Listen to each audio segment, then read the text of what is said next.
What is going on, everyone? We are back with another Sixers video. And at the center of our discussion today is Sixers backup center, Paul Reed. This guy has had an extremely rough month.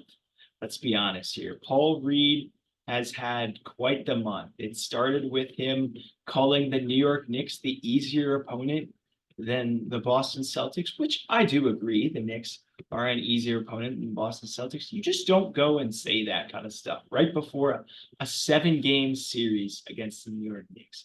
Now we flash forward to the series against the Knicks. This guy is pretty much just awful in the series in terms of all aspects of his game. I mean, Paul Reed is a hustle player, but the Knicks just live and breathe hustle. So I mean, he was going up against the Hustle Hall of Fame, and he does not qualify for the Hustle Hall of Fame. So I mean, this last month has just been a rough. This season in general, I think, has just been rough for Paul Reed, and I think a lot of people going into the season thought this is a guy that we can keep for a long time. I mean, he's a solid young player. And I mean, people wanted him here for the future. Everyone was very happy when we re-signed him in free agency because we all thought he was going to go to Utah because we hadn't matched their deal, but we ended up doing it last second, and now he's here another season. But this season, I think maybe turned a few people off to Paul Reed in a way. And I'm not necessarily ready to give up on Paul Reed, but I'm not ruling out looking at other backup center options because Paul Reed can semi shoot the three. So I would not be against playing him with another center. We've seen Nick Nurse do this before, especially against Joel Embiid. We saw them do Jonas Valanciunas and Marc Gasol. He could work in one of those to possibly come off the bench still. And I think Paul Reed is a hustle guy. I think that's huge. I personally would give Paul Reed another chance. But speaking on backup centers, I think there are some guys out there that can definitely provide better rebounding than Paul Reed, and just some aspects that Paul Reed just can't provide. And that's what we're going to focus on today. So let's get right into it. So, assuming we were to keep Paul, if we do keep Paul Reed, I would be down to sign another backup center as well, someone who's taller and is a more consistent rebounder just because they're taller. I mean, that's what they do. The guy that mainly comes to mind is Jonas Valanciunas. I mean, Nick Nurse has worked with this guy before, and now it looks like he's not coming back to New Orleans. So that could be a guy that would be interesting to target. However, out of all Jonas Valanciunas, if you look at his stats right here, you look at the games, this guy has like never come off the bench. So this would be something totally new for the guy.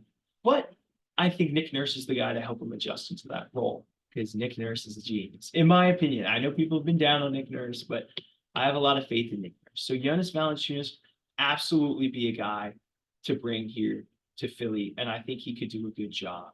In terms of 3-point shooting, he's not the best 3-point shooter, but he will let it fly if he's open. So like that's the kind of trait in a guy I want, is someone who would let it fly when he's open. So I think the number one guy that you could bring in for a backup center to put alongside Paul Reed would be Jonas Valanciunas. Because this guy, if you look at his rebounding numbers, hold on, let me navigate this out. Shout out to Basketball Reference, by the way. This is a fantastic website. You look at this, 11, 12, 11, 10, 8. I mean, he played like 24 minutes, if I'm 23.5 minutes last year. So, I mean, this guy is fit for a bench role. Although he's never come off the bench, he's playing the minutes of a bench guy. So he would be perfect. The other one, Nick Claxton's also a free agent. I think Brooklyn wants to hold on to him, and I think he's at the point in his career where he's not ready to come to the bench. He's only going to improve. He's a fantastic rim protector. He's going to keep starting. A guy that has come off the bench, but I don't know how likely this is Isaiah Hartenstein. When Mitchell Robinson was healthy, Mitchell Robinson was the one starting, and Hartenstein was coming off the bench. So I mean, Hartenstein, we know as Sixers fans, he has been fantastic for the Knicks. And I mean, the dude's just a hustler. I mean, he is a fantastic player. Let's look at his stats. I mean, let's look at his playoff stats because he's been coming off the bench. He's had a limited role. So for the Knicks, I mean, he's averaging 11.1. We know that floater. We know that mid-range floater is fucking automatic. So yeah, I mean, he's averaging 7 rebounds a game on practically 30 minutes and 3.5 assists, a block, and then 1.5 turnovers. I mean, I would take Isaiah Hartenstein. That would be one of the guys I'd be totally interested in signing as well. But I don't know if the Knicks want to get rid of him. So realistically, I don't know if he's in the running. Then another guy I would totally be interested in is Andre Drummond. This guy has played for the Sixers before. We know he can grab some rebounds.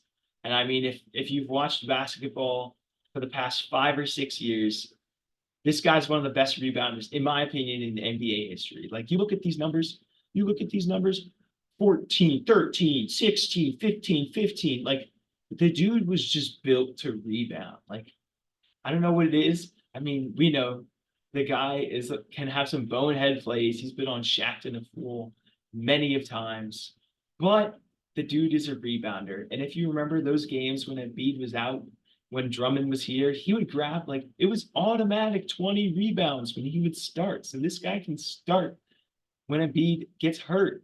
So it's perfect. I mean, if you can't get Valanciunas, Andre Drummond is the guy, in my opinion. So yeah, I would if you were to rank them, I would say Valanciunas then Drummond. Even with Hartenstein in there, I would still get Drummond. Also, actually, maybe Drummond even more because the thing with Valanciunas is he's been a starter his whole career. So you're gonna have to pay him more because he's gonna be looked at as an elite bench player. So like Andre Drummond's been coming off the bench for years now. You could give him a bench contract like 3 million, like vet minimum kind of stuff. Like that would be perfect. The other guy that interests me was Tristan Thompson. We know this guy is a dog, but he can make some bonehead plays as well.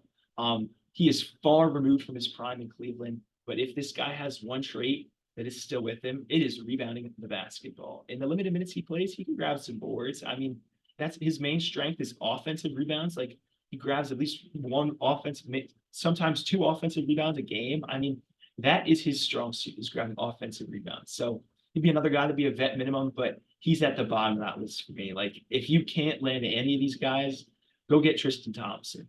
But yeah, those are the main ones. I mean, I think I think definitely Valanciunas is the number one option. Um, and then Drummond. But if you're looking at it, like let's say you do go sign Paul George and you don't have a lot of money, go get Andre Drummond. But if you go the route of just signing a bunch of good role players, get Valanciunas. So if money is short, get Drummond. If you have money to spend, go get Valanciunas. But I still think you keep Paul Reed in this mix. I just think you get another big guy in there as well. It can give him some competition as well. So maybe awaken some more dog in Paul Reed. That would be sick. I mean, Paul Reed's already got some dog in him, but I think just awakening some more dog would be good for Paul Reed. Like the dude, he's he's been solid in his Philly career, but this last month has been a rough one for Paul Reed. And I think just another guy, Andre Drummond coming back in, he could help. Maybe some of these guys could be a good vet presence for Paul Reed. Like we saw PJ Tucker really, even though like PJ Tucker played a totally different game than Paul Reed, we saw him really be a good influence for Paul Reed and get on him when he made bonehead plays. So we need another guy like that in there to really maybe a player to help coach Paul Reed as well as like the coaches on this team. But yeah, those are my thoughts. I would love to keep Paul Reed here. Just don't pay him a lot of money, but I think he can still be a dog for this team. But get him some competition in there. But yeah, I'm just a yapper who don't know ball. Peace, y'all.